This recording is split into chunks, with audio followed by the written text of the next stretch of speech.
Hello mga kananay! So for today's video ay gagawa naman tayo ng pinasimple at para sa akin ay masarap na luto ng balbakwa. Kung naalala nyo nga nung nakaraan ay nag-post ako na parang cravings ko na parang gusto kong kumain ng pata ng baboy na may sabaw. At eto nga yung nasa isip ko.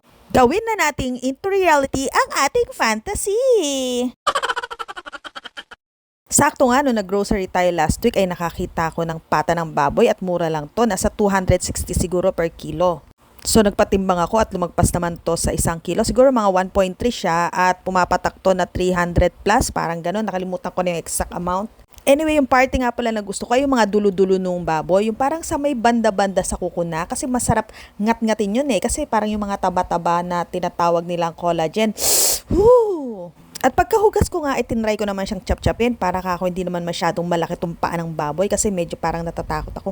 Pero yun nga, sa sobrang purol ng aming kutsilyo ay wag na lang, okay na yan. Basta lilinisin ko na lang ng mabuti. At nung mahugasan at malinis ko nga mabuti, isinalang na natin to sa ating pressure cooker. Siguro mga 20 minutes o higit pa kasi depende na rin sa lambot na gusto ko.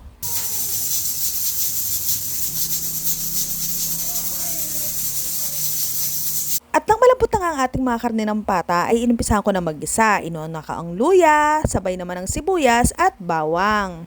Gaya ng nakasanayang nating pagigisa, ay palalabasin lamang natin ang aroma nito at papupulahin.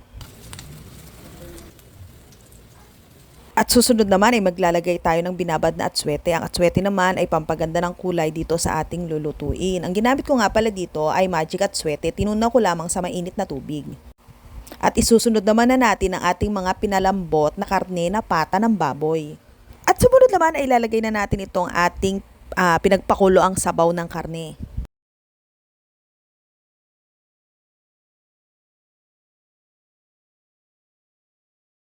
O yan lang, ganyan lang mga mami. Tapos halu-haluin lang natin. Tapos titimplahan natin ng pampalasa, nilagyan ko ng dashida, tapos itong tanglad, at sandakot na pamintang buo. At maglalagay din tayo nito mga red bell pepper.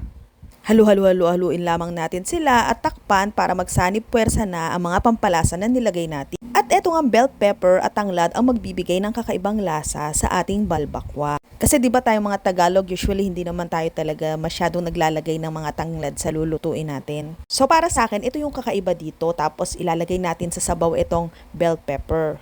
Pero hindi naman natin siya hayaan doon na hanggang sa maluto ay doon na yung tanglad. Tinanggal ko to at para hindi naman ganun masyadong malakas yung lasa niya. At nagdagdag pa rin ako nitong tawag dito, atswete dahil parang nakukulangan pa ako sa kulay. At ayan mga mami, o ayan, haluin na natin at takpan para sa patuloy na pagpapakulo ng ating karne.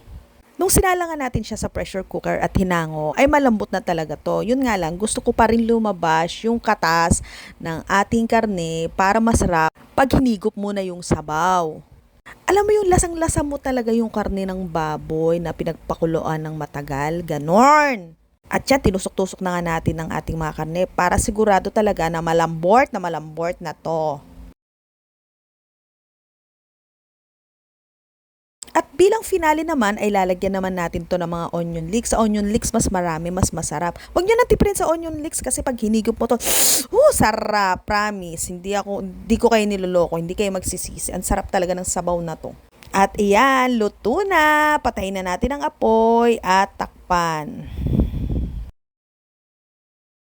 O ayan, luto na. Kung napansin nyo nga pala kanina na hindi tayo naglagay ng pampaalat dito sa ating niluto dahil gumawa tayo ng sausawan na may toyo, kalamansi, hiniwa na sibuyas at sili. Ay naku mga kanana, yan talaga ang the best na partner na sausawan dito kahit anong klase pa yung kanin mo. Sana po ay nagustuhan nyo ang videos ko at huwag nyo pong kalimutang i-share, i-follow at i-like. Thank you for watching!